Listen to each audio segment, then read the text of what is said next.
All right, looks like we are live. So I would like to call Yeah. this.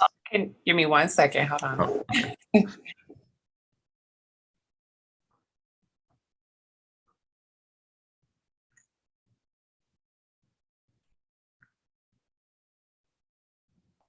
Okay, there you go. Thank you.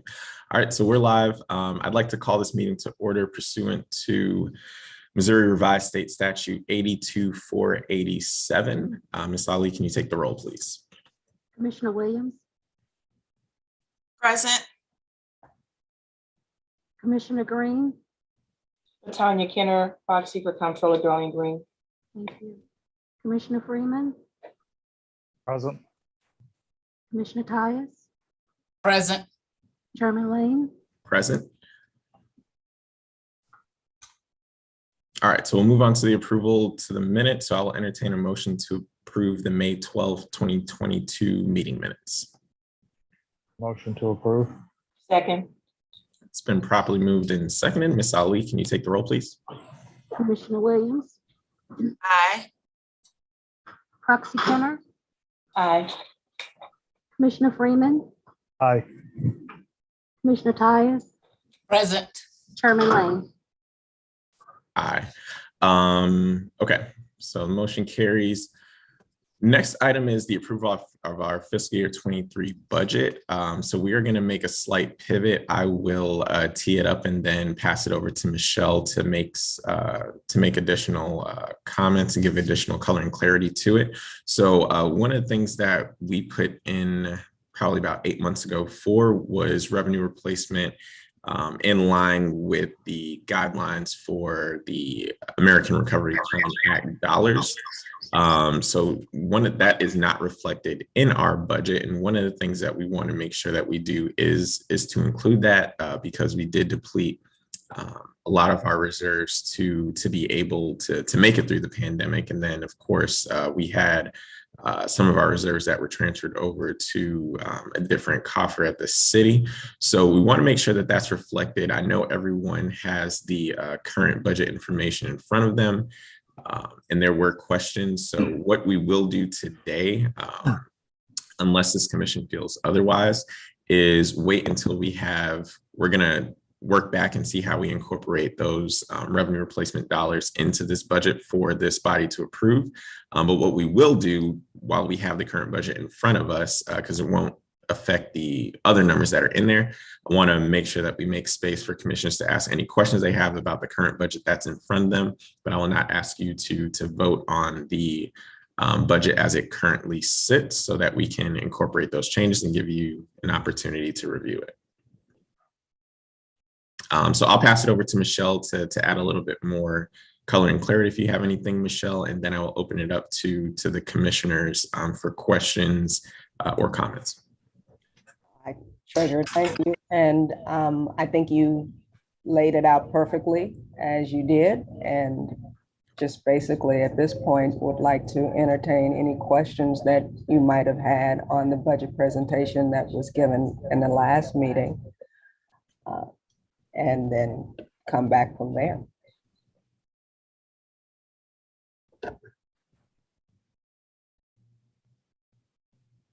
Okay, Michelle, I'll go first. If we look at the expense side of the budget. Yes, I will bring that up on the screen.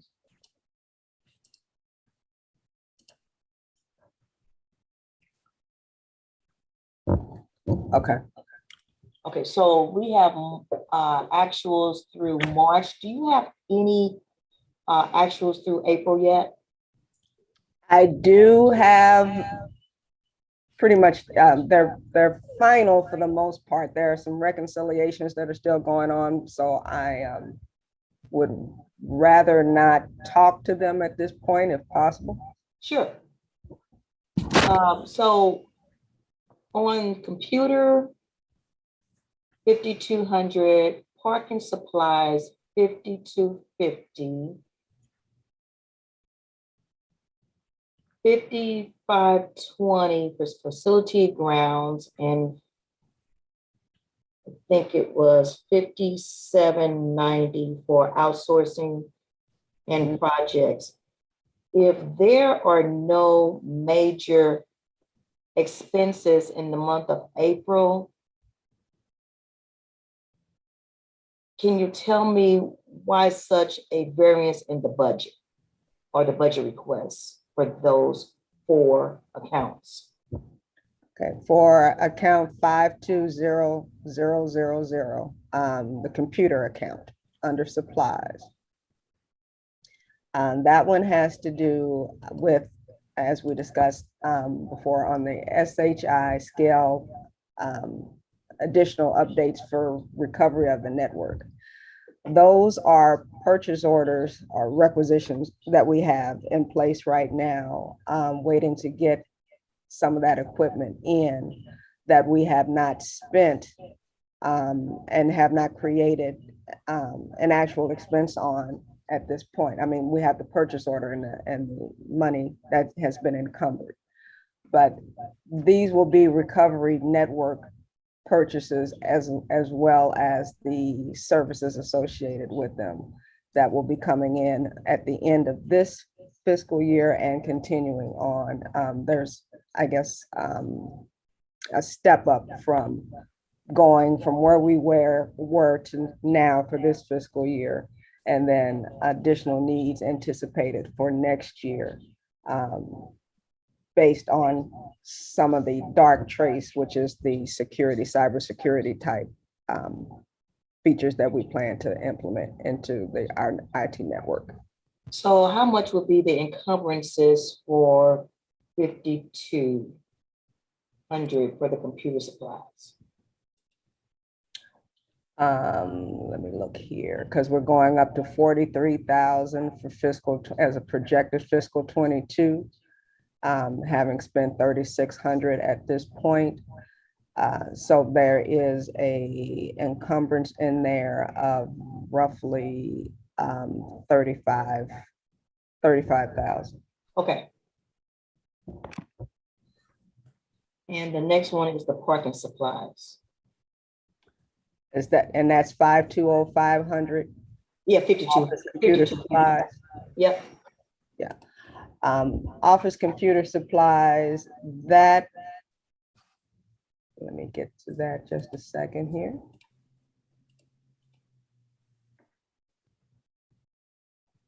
Okay.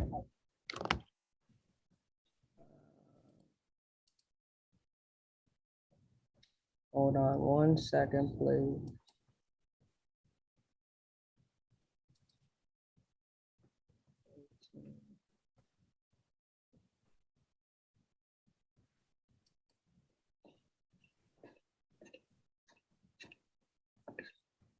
Okay.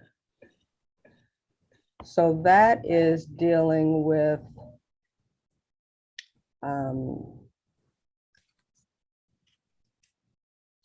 it's basically dealing with replenishing for this fiscal year.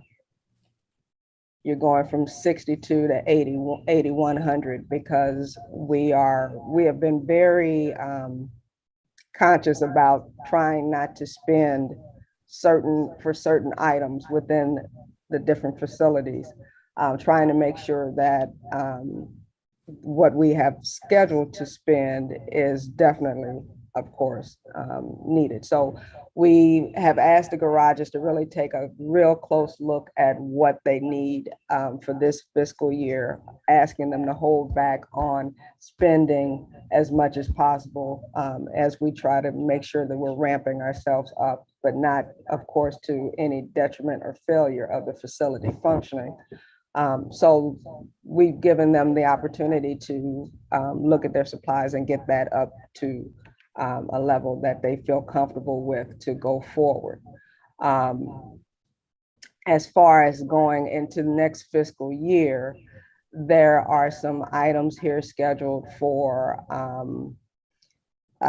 additional furniture type, what do you call it? Not equipment per se, but different furniture type needs within the garages that we have basically not addressed for the last 2 to 3 years.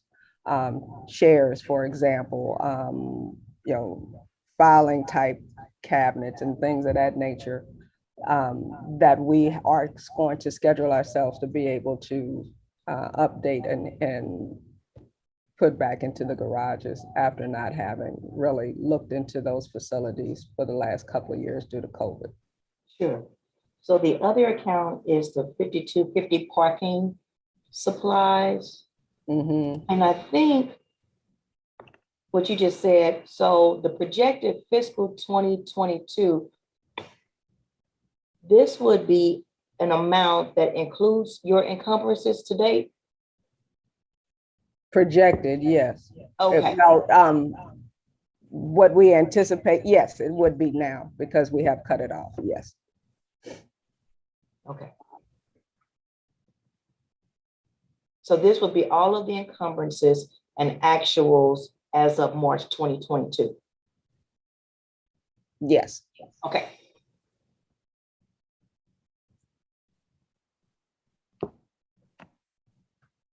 So then my only three accounts was the parking supplies, facility and grounds, and outsourcing and projects.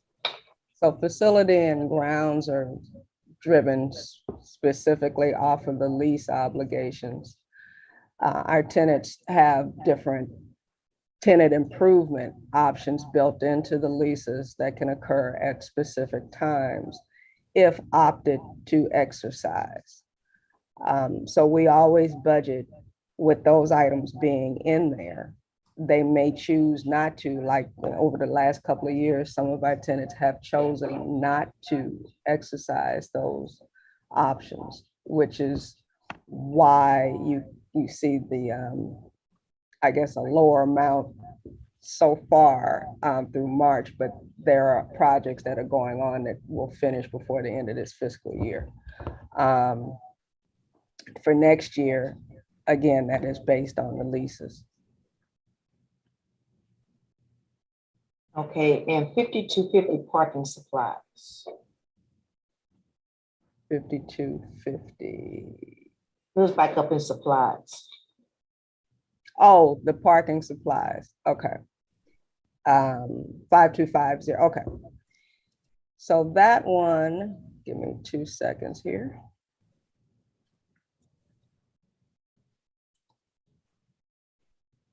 Yeah. So what we've been experiencing in that one, we have spare parts is what's driving that one. Again, for the last couple of years, we've been very trying to hold a lot of the expenses down due to COVID and just dealing with what is truly the bare minimum in a lot of respects. We have asked our meter maintenance and ticket processing functions to look at what is truly needed to go forward based on the fact that we have been in that type of operation for the last couple of years. And so they have put together a listing of items that they need for spare parts as it relates to the meters and processing of tickets and those types of things. So we have that. That's what's driving the budget for next fiscal year.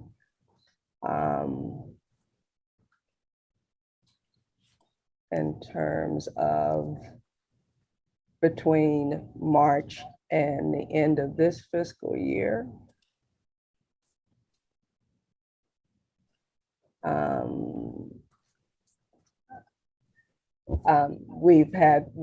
we're ordering ticket stock and ticket envelopes and things of that nature. Again, we held down on ordering a lot of that, but now we're, but there is an increase in paper cost as well. We're looking into trying to do, we're actually looking into doing an RFP to circumvent some of those paper increases. But right now, we had to place an order for that. That's going to happen before the end of this fiscal year, as well as getting a jump on some of those spare parts before the end of this year.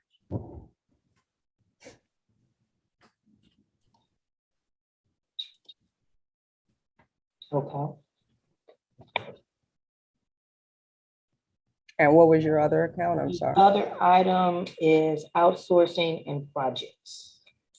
Outsourcing and projects is strictly driven from contractual obligations related to maintenance and ticket processing, as well as gateway fees associated with the credit card capabilities and our meters. And those contracts have specific escalations in them that are either dealing with the CPI index or either just a flat increase in rates. And so that is what's being factored in. So where we were looking at 2.1 million actual through March, with the encumbrances, we're at 2.8 right now. Correct. Okay, it's not a major variance with the encumbrances. Okay, last question. What did you decide to do with your security? Is that per performance or is that going to be contractual? Security services for your events? The security services for our events are through the sheriff's office at this time. We have a contract with the sheriff's office. Okay. Because I thought at one time you might have brought that in-house, but no. We were looking at the roving security. And we do have 2 full-time employees and 1 part-time employee built into the budget for next year to take that in-house and not have that as a contractual obligation for next year, but not the event security. Okay, okay. So that previous contract, the one that we had shared, Ms. Kenner, was with the old entity. They also provided the roving security aspect. Our new contract, the sheriff's office, they don't do that. So like Michelle said, that's one aspect that we're bringing in-house of that old one, but we are moving forward with the sheriff's office in that contract. So in other words, you're not minimizing any security services. You still have the same level. Yes. Yes. Okay. Okay. That's all I have. All right. Thank you, Ms. Kenner. Any questions from any other commissioners?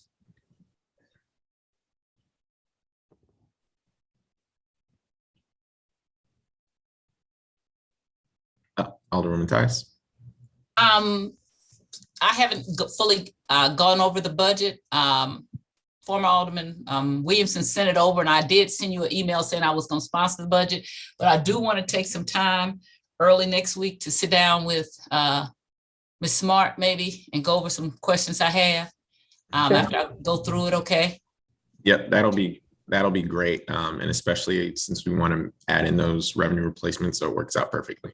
That's right. And so then you guys will be sending me an amendment over. Is that right? Correct. Amended We'll budget? send it to everyone. Yep. Okay. And we'll get that to everyone as soon as possible. Thank you. That's all I had. Thank you. Thank you. All right. Thank you, Michelle. So we will move on to, again, we're not voting on that item. We will move on to the next item on the agenda. So I will pass it over to Commissioner Freeman to talk about the monthly and hourly rate increases. Refresh my memory. Sorry, it's been busy. Did we go? We went over the actual increases for everyone, right? So we're really just going to see if there are any questions on the increases before we move to a vote to approve them, or questions or comments. And then while you all are reviewing materials or gathering your questions or comments, again, we looked into what our monthly rates are and what we're charging at our garages, and then also our hourly rates, and compared those to garages that we don't own in the city. Just looked at just nationally what prices have looked like, understanding that we're not other cities, but just making sure that our rates are comparable to what we would expect to see in St. Louis or cities like St. Louis. We talked about the time that it's been since we've increased garage rates. And then we also know that there will be no rate changes on any of our garages or hourly rate changes to any of our garages that city employees park at.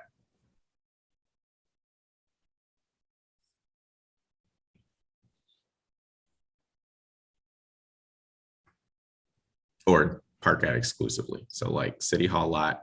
Are there any other ones that aren't going up? Sorry, Lenny. So I know City Hall lot, there will be no changes to that. No, just City Hall lot was the only one. That's where most of the city employees park. Right.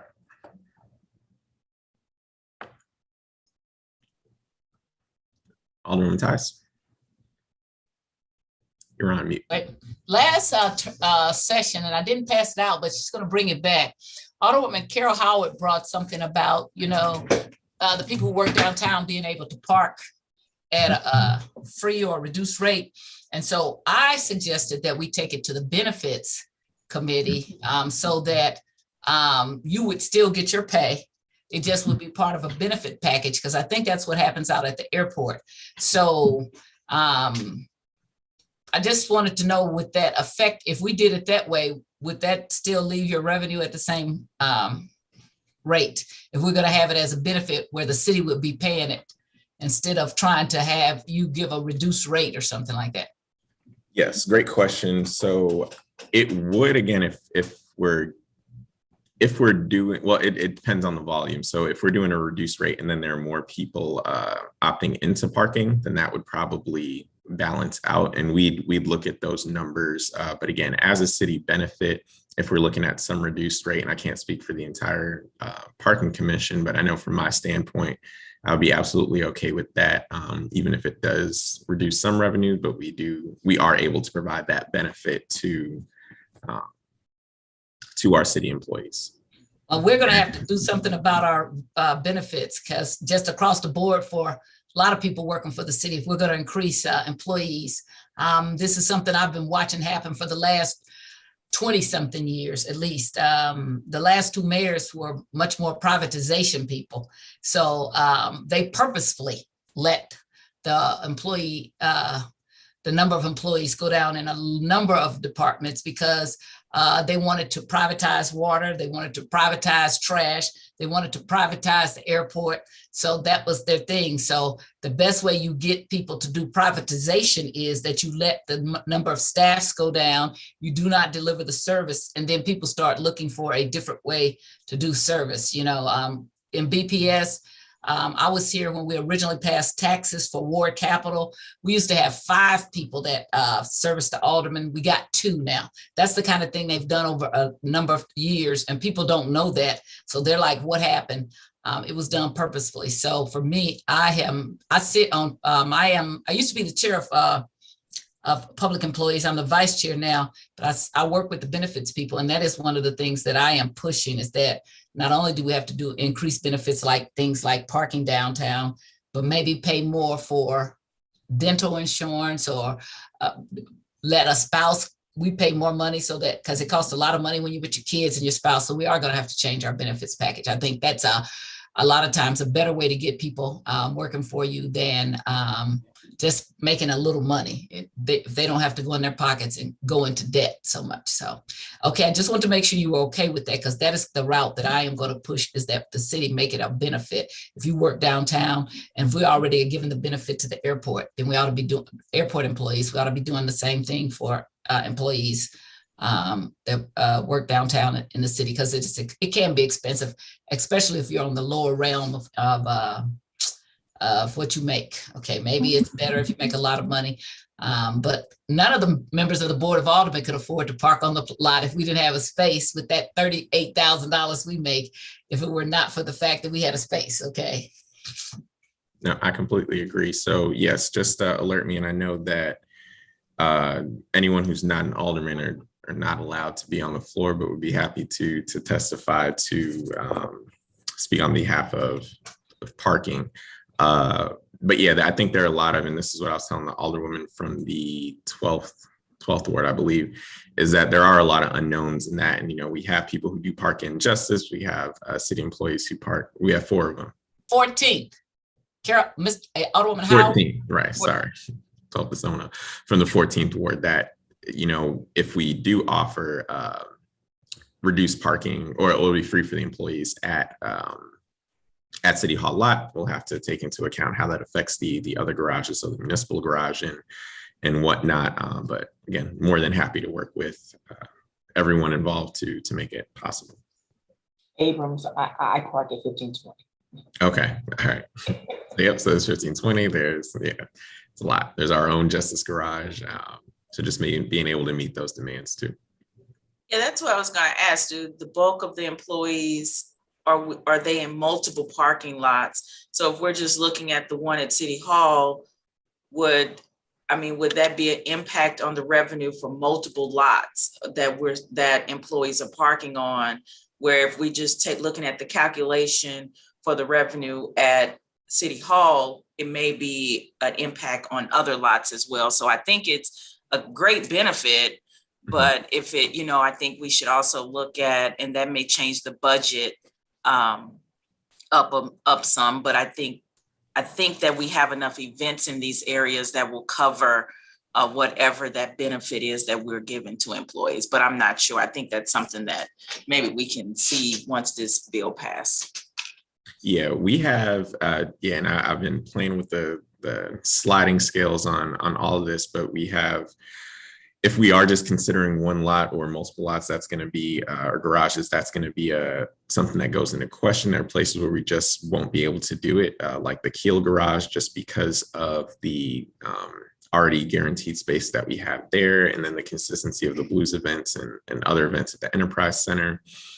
We know we have some space on that upper portion of the lot that's usually reserved, that's usually open, but we also have to think about people who are coming to do business in City Hall as well, and having enough availability for that transient or parking, or people who are coming in just to do business, because we want to make sure that they have a place to go as well. So yeah, a lot of things to consider, which I'm sure we can come to something that makes sense and does right by our city employees, but we're going to have to put our brains together. Alderman Tyus.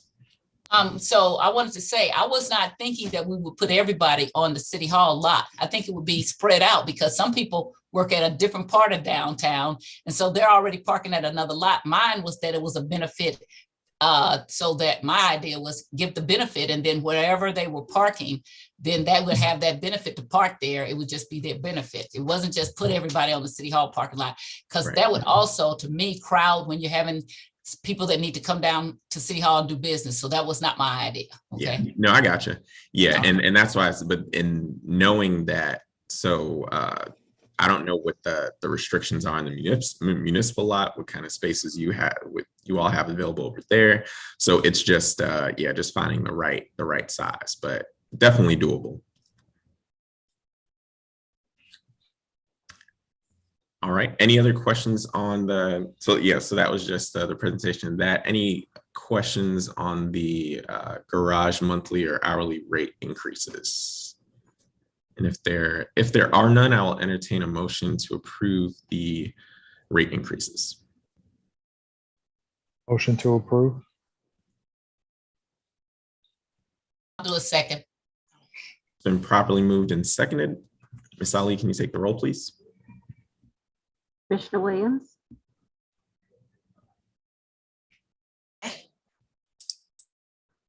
Roxy Kenner, Aye.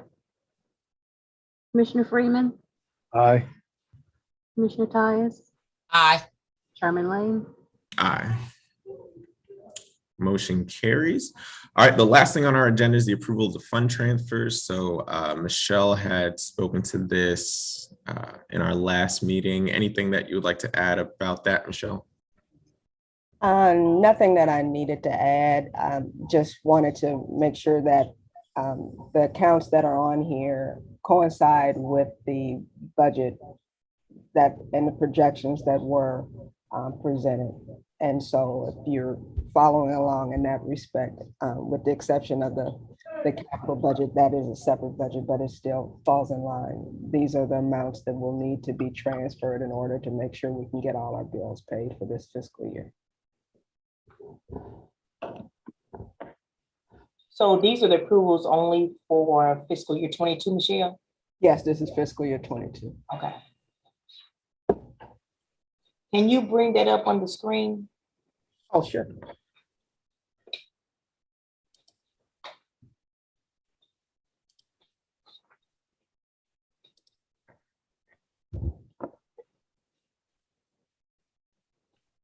So these are the transfers. And it's just basically looking within each fund and moving monies to accounts that need them from monies that are in accounts that have a surplus. And this is the first year that we've had to do this across all funds, because with the ERP Oracle transition, now every fund is held accountable by each GL account, where in the past, it was just the parking administration fund, which is this one here, and the capital. But now these need to have movement, because we were held accountable in totality, but not line by line. So.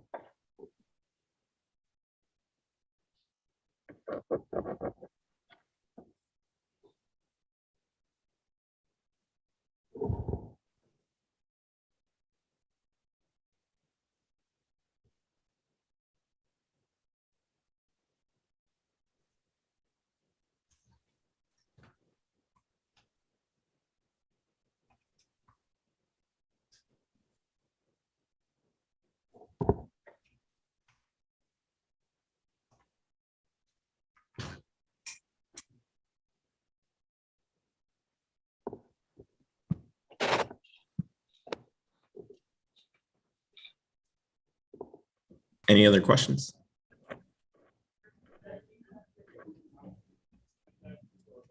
Okay, hearing none, I will entertain a motion to approve the fund transfers. Motion to So approve. moved. Second, Second. It's been moved and properly seconded. Ms. Ali, can you take the roll? Commissioner Williams, Aye. Roxy Kenner, aye. Commissioner Freeman, Aye. Commissioner Tyus, Aye. Chairman Lane. Aye. Motion carries. That is our last item, so I will entertain a motion to adjourn. So moved. Second, It's been moved and seconded.